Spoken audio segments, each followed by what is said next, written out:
4448 வியாதிக்கும் ஒரு அருமையான மூலிகை இருக்குன்னு நம்புவீங்களா? கண்டிப்பா இருக்கு. முன்னோர்கள் சொல்லியிருக்காங்க. அதுக்கு பேர் தாங்க சொடக்கு தக்காளி. இதனுடைய காய் பாருங்க, தக்காளி மாதிரி இருக்கும். இது பிச்சு சாப்பிடும்போது ரொம்ப இனிப்பா இருக்கும். காயை சாப்பிட்டீங்கன்னா கொஞ்சம் கசப்பா இருக்கும். ஆனா இதனுடைய கீரை ரொம்ப மருத்துவ குணம் உள்ளது. ஆனா என்னுடைய குருநாதர் மதிப்புக்குரிய திரு ஆனந்த் ஐயா இதை பத்தி என்ன சொல்ல போறாரு அப்படின்றத நம்ம அவர்கிட்டே கேட்கலாம். ஐயா வணக்கம் ஐயா. வணக்கம் ஐயா. எப்பவுமே மங்களகரமா ஜாலியா இருக்கீங்க. அந்த ரகசியத்தை உன் சிசிப்புள்ளி எனக்கு சொல்லிக் கொடுங்க. நானும் நல்லா இருக்கணும்ல. சரிங்க ஐயா.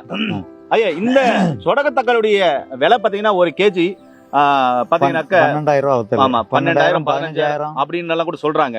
இத வந்து காய வச்சு அந்த இத வந்து பழத்தை வந்து ட்ரை பண்ணி கொடுத்தா அப்படின்றாங்க. இந்த சொடக்கு தக்காளியில அப்படி என்ன மருத்துவ குணங்கள் இருக்கு? இது சாப்பிடறதுனால உடலில் ஏற்படக்கூடிய நன்மைகள் என்னென்ன? இது சாப்பிடறதுனாலயா இம்யூனிட்டி பவர் அதிகரிக்கும். இம்யூனிட்டி பவர் அதிகமாகும். நோய் எதிர்ப்பு சக்தி அதிகமாகும். இந்த கீரையை வந்து சமைச்சு சாப்பிடுறது மிகவும் சிறப்பு. இந்த கீரையை சமைச்சு சாப்பிடுறது மிகவும் சிறப்பு. சரிங்க. என்னென்ன நோய்கள் குணமாகையா? இது வந்து நோய் எதிர்ப்பு சக்தியை கூட்டுமையா, மூட்டு வலி வராது, யூரிக் ஆசிட்டை குறைக்கும். யூரிக் ஆசிட்டை குறைக்கும். ஆமா, சூப்பர் சூப்பர். மூட்டுல வந்து நீர் சேர்றத தேங்க விடாது. மூட்டுல நீர் சேராது. ஆமா, ஓகேயா. அல்சர் சம்பந்தப்பட்ட வயிறு புண்ணுகளை வந்து ஆற்றும். இரைப்பை புண்ணு ஆற்றும். வாயில இருந்து ஆசன வாய் வரைக்கும் உள்ள புண்ணுகளை ஆற்றும். அதுல வந்து மிகவும் சிறப்பு வாய்ந்தது. வீட்டுல எல்லாம் முந்தியெல்லாம் கிராமங்கள்ல வாரத்துக்கு 1 நாள் 2 நாள் இந்த கீரையை தான் சமைப்பாங்க. இப்பதான் சமைக்கிறதே விட்டாங்க.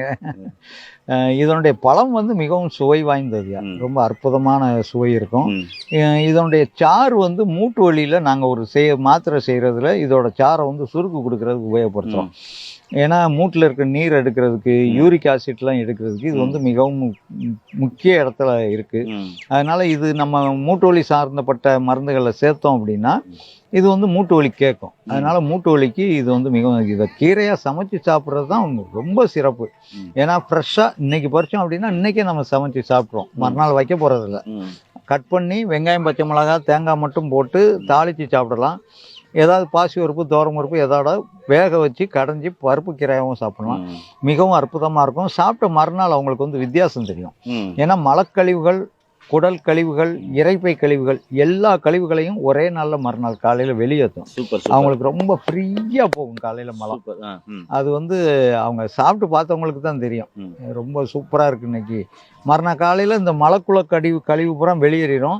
யூரின் அதிகமா போயிருந்திருக்கும். மறுநாள் காலையில பாத்தீங்கன்னா நேற்று ரொம்ப மூட்டு வலிச்சிச்சு, இன்னைக்கு மூட்டு வலியை காணுமேன்னு நினைப்பாங்க.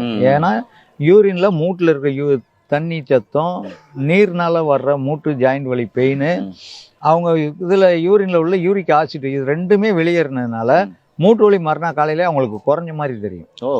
இந்த கீரை வந்து மிகவும் சிறப்பு வாய்ந்தது. மக்கள் எல்லாரும் வாங்கி இனிமேல் சாப்பிட்டாங்க அப்படின்னா இன்னும் நல்லா இருக்கும். பயிர் பண்ணணும். இப்போல்லாம் இன்னும் இதெல்லாம் பயிரை இன்னும் பண்ணலை. புறம் ஒயில்டு கலெக்ஷன்ல இருந்து காய் மட்டும் கலெக்ஷன் ஆகி வெளிநாட்டுக்கு போகுது. அவங்க வந்து இம்யூனிட்டி பவருக்கு தான் உபயோகப்படுத்துறாங்க.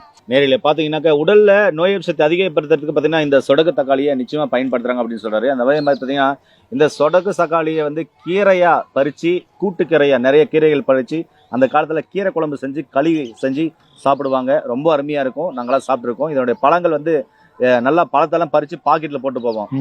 எங்களுக்கு அப்பெல்லாம் பார்த்தீங்கன்னா 5 காசு 10 காசெல்லாம் பெரிய காசா தெரியும். அதனால பாக்கெட்ல பறிச்சு போட்டு எப்பெல்லாம் ஸ்நாக்ஸ் சாப்பிட்றதுன்னு தோணுதோ அப்பெல்லாம் இதை பிரிச்சு பார்த்தீங்கன்னா இது மாதிரி உள்ள இருக்கிற இது பிரிச்சுங்கன்னா இது மாதிரி உள்ள வந்து பழம் இருக்கும். இந்த பழத்தை வந்து நாங்கள் சாப்பிடுவோம். இது இப்போ சாப்பிட்டா கசப்பா இருக்கும். ஆனால் பழத்தை சாப்பிடும்போது இனிப்பு புளிப்பு நல்லா கலந்துருக்கும். இப்படி சாப்பிட்ட காலங்கள் எல்லாம் உண்டு. நீங்களும் பார்த்தீங்கன்னா இந்த சொடக்கு தக்காளி பழம் எத்தனை பேர் சாப்பிட்ருக்கீங்க மறக்காம கமெண்ட்ஸ் பண்ணுங்க. அதே சமயத்தில் இந்த சொடக்கு தக்காளியை வந்து கீரையில் எல்லாத்தையுமே பயன்படுத்திட்டு வாங்க. ரொம்ப ரொம்ப அற்புதமானது. இதில் சூப்பும் வச்சு சாப்பிடலாம். சூப் செஞ்சு சாப்பிட்டீங்கன்னா வச்சுங்களேன் ரொம்ப ரொம்ப அருமையாக இருக்கும். மீண்டும் அருமையான பதிவில் உங்களை அனைவரும் சந்திக்கும் வரை உங்களுக்கு விடைபெறுவது உங்கள் குடும்பத்தில் ஒருவனாக உங்கள் அன்பு சோனாரிதாஸ். நன்றி, வணக்கம். வணக்கம் ஐயா.